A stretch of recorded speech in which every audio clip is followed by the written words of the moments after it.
సంబంధాలుగా మనం జీవిస్తూ మరి రొట్టె ద్రాక్షరసం మనం తీసుకొని ప్రతిరోజు కూడా స్పిరిట్తో మనం ఉండాలన్నమాట. స్పిరిట్తోనే మనం జీవించాలి. స్పిరిట్ లేకుండా మనము ఈ లోకంలో జీవించాలంటే పడిపోతాం. కాబట్టి మనం బలహీనం. మనం ఏం చేయాలంటే, దేవా నా శక్తి సరిపోదు, నీ శక్తిని నాకు దయచేయి. నేను నీకు ఆయాసకరంగా జీవించకుండా నీ శక్తిని నాకు దయచేయి. ఎందుకంటే ప్రతి ఒక్కరు ఇక్కడ ఒకళ్ళ వల్ల అందరూ రక్షించబడారు కదా. ప్రతి ఒక్కరి రక్షణకి వాళ్ళే బాధ్యులు. కాబట్టి మన కోసం మనమే ప్రయాసపడుతూ మరి మనం అందరం ఎక్కడున్నా నిత్య జీవంలో ఉండాలి కదా. నిత్య జీవంలో ఉండాలంటే మన కొరకు మనమే ప్రయాసపడుతూ మరి కొన్నిసార్లు కష్టం అవుతుంది. ప్రభువా నన్ను క్షమించే మనసు దయచేయి, ప్రభువా ప్రేమించే మనసు దయచేయి. నా ప్రేమ సరిపోదు, నీ ప్రేమ గొప్పది, నీ ప్రేమతో నన్ను నింపండి ప్రభువా. అలానే ఈ శోధన జయించే శక్తిని లేకపోతే ఈ టెంప్టేషన్స్ వస్తున్నాయి, దాన్ని ఎదుర్కొనే శక్తి నాకు సరిపోదు, నాకంతా సామర్థ్యం లేదు ప్రభువా, నన్ను దయతో క్షమించి నీ ఆత్మతో నింపి నీ సహాయం నాకు దయచేసి ఇవి జయించే కృపని నాకు దయచేయమని దేవుడు కంపల్సరీ మనకి సహాయం చేస్తాడు. ఎందుకంటే దేవుడు ఎవరిని కూడా తృణీకరించే దేవుడు కాదనమాట. ఆయన మనందరినీ కూడా ప్రేమిస్తున్నాడు. కాబట్టి మనము ఆయనకు దూరం వెళ్ళిపోకుండా మనం ఎప్పుడు కూడా ఆయన సన్నిధిలో ఆయన చేయి మనం విడవకూడదు. మనం విడిచి వెళ్ళిపోకుండా ఆయన చేయి పట్టుకుంటే దేవుడు మనం ఎప్పుడు కూడా ఆయన మార్గంలో నడిపిస్తాడు అనమాట.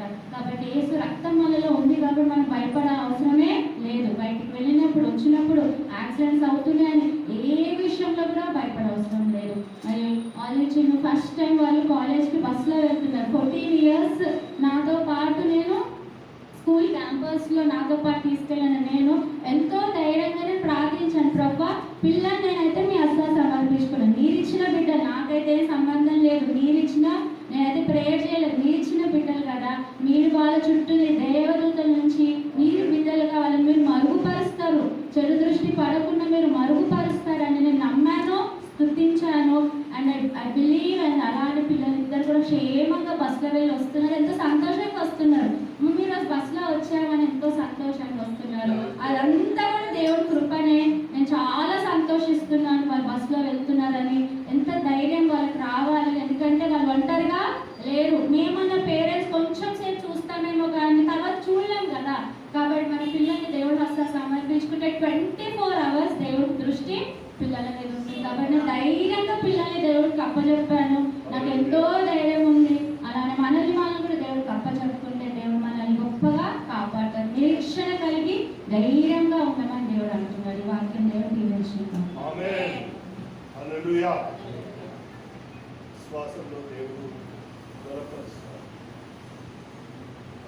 దినదినం నూతన అనుభవాలు ఇస్తూ విజయాలు ఇస్తూ దేవుడిని గౌరవం దేవుని నామం స్తోత్రం నాయన. ఈ పరిశుద్ధుడా ఈ ప్రభురాత్రి భోజనంలో మేము పాల్గొనడానికి నీకు కృపను చేస్తున్నాం. మీరే ముక్తి పవిత్రపరిచి మమ్మల్ని నాయన మంచి మన సాక్షితో ఈ భద్రత సమీక్షించి యేసు నామం అడిగి వేసుకుంటున్నాను. ప్రభు అయిన యేసు తాను అప్పగింపబడిన రాత్రి ఒక రొట్టెత్తుకుని దాన్ని విరచి, ఇది మీ కొరకైన నా శరీరం, నన్ను జ్ఞాపకం చేసుకుంటకై చేయడం చెప్తాను. అలాగే భోజనమైన తర్వాత ఆయన ఒక పాత్ర ఎత్తుకుని దాన్ని ఆశీర్వదించి, ఇది మీ కొరకైన నా రక్తము, దీంట్లో త్రాగినప్పుడల్లా నా రక్తంలో అభిషేకింపబడిన వారై నా మరణానికి సాక్షులుగా ఉంటుందని ఆయన స్వరూపంలో పాత్ర ప్రతి యేసు పరిశుద్ధ నామం అడిగి వేడుకుంటున్నాను. పాట పాడుతున్నప్పుడు